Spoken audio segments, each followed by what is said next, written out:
Hey everybody, Michael Kwan here from Megatech News. I'm here at the Fairmont Pacific Rim, hanging out with Samsung Canada. I'm going to be meeting with Ken Price, and he'll be introducing us to Samsung Galaxy Note 2.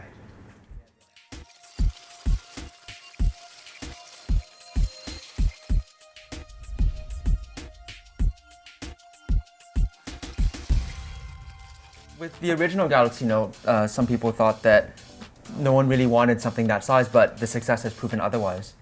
Absolutely. So when we announced the Note 1, which is around February of this year, it was a bit of an experiment for Samsung. We were saying, here's a new product idea that lives somewhere between the 4-inch reference size on a smartphone and what we're existing at 7 to 10 to beyond in terms of tablets. And we thought about that as a kind of a different product experience, and it's definitely paid off. We've had lots of interests from our traditional audience and new audiences for Samsung products, so it was very successful. And then now you followed up with the Note 2. What's different with it in terms of hardware? One feedback we got was we announced kind of a traditional black color and then came out later with white, and we found that people wanted sort of that kind of choice right away. So the first thing is that we'll have both a kind of a titanium silver color, and because we also got a lot of encouragement from the Galaxy S3 that taking variations on basic black is a good idea. You know, the comparison to the Note, the first Note, is it's taller and slimmer by about 0.2 millimeters in both cases.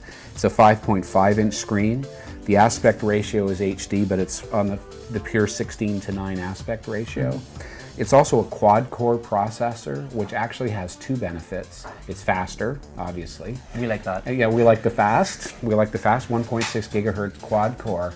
But also, by the way that the applications get threaded and use the processor, in fact, we find that you'll get improved battery life from that.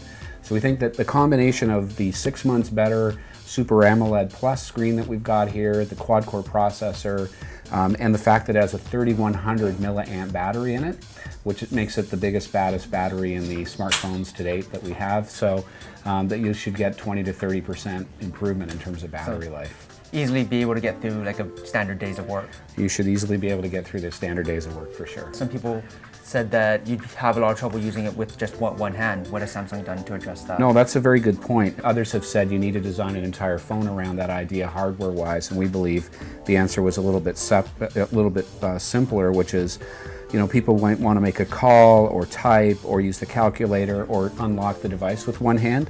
So you have the option to set that up for what's called one-handed operation. And so when I actually go in and use, say, a messaging application, and I want to create a new message, you notice the keyboard kind of orients to one side of the screen or another. So the fact that the hardware is a little bit thinner helps, but it's also the fact that I now have, a keyboard that I can shift, and I don't want to ignore the southpaws.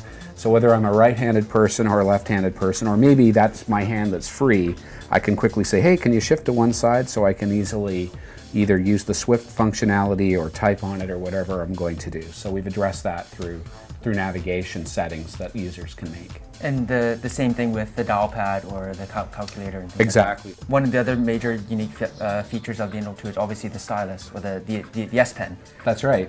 What innovations or what has been improved over the original? Well, I think that's a great question. I mean, I think first of all, that was the other aspect about the Note, because we see fundamentally that the difference between a Note and, let's say, a standard smartphone is not only the ability to interact with content, but to create content.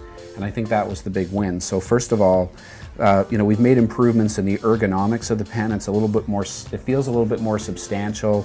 And again, the screen is just a little bit more sensitive, and the pressure sensitivity and so on. And we've also improved the tools a little bit. And it takes advantage of the fact that you have that quad-core processor, 2 gigabytes of RAM, so the entire operation works a little bit more quickly.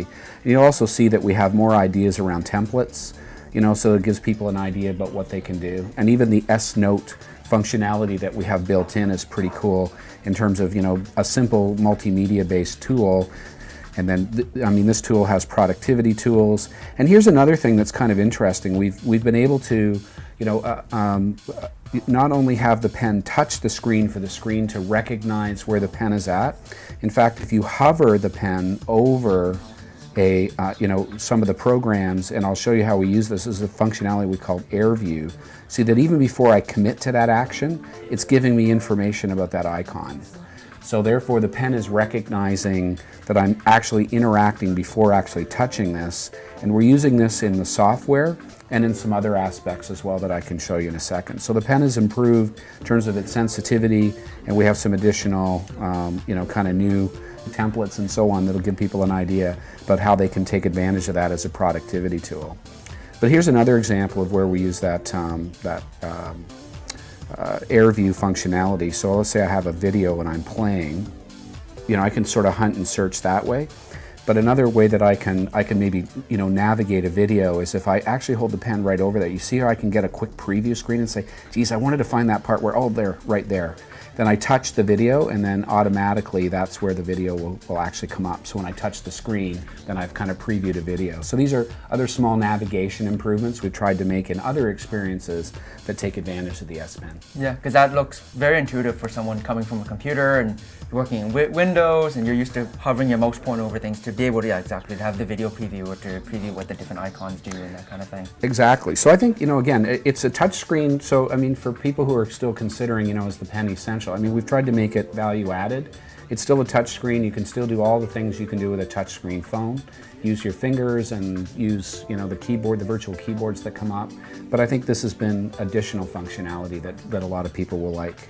So the launch date is going to be October the 30th, and we will have availability on Bell, TELUS, Rogers, SaskTel, and a little bit later we'll have availability for Mobilicity, Win, and Videotron. So really a national launch. So I guess specifically to the majors, it will be supporting LTE, of course, and yes, super fast speeds for everybody. Exactly. That's the Samsung Galaxy Note 2. We'll be putting it through its paces, and we'll have the full review up on Megatech News shortly. I'm Michael Kwan. Catch you next time.